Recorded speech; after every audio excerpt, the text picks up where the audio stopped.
pagmamahal, hindi na ipapakita yon sa salita lang. Kailangan gumawa ka, kailangan gawin mo, ipakita mo sa taong bayan.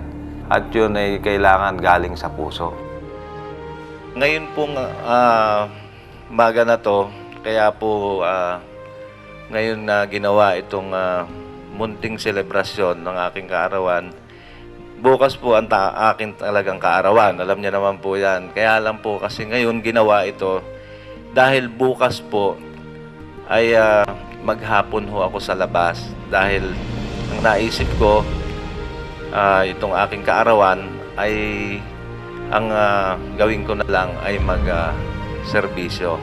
Mag-uumpisa ako bukas ng umaga doon sa barangay San Isidro, yung aking mobile clinic.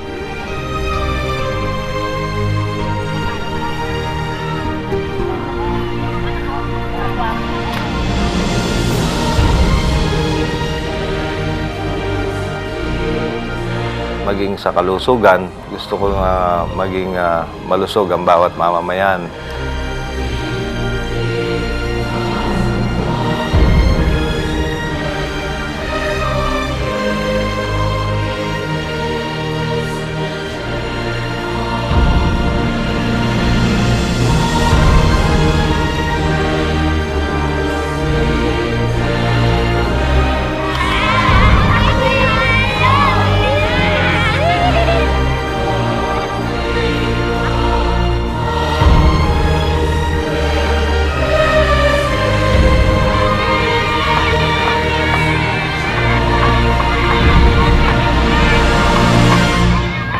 Yun na nagtulak sa akin para suklian yung pagtitiwala, suklian ng pagmamahal, sa lahat ng suporta, sa lahat ng pakikiisa nyo sa akin, sa lahat ng pangunawa nyo, sa lahat ng pangintindi nyo.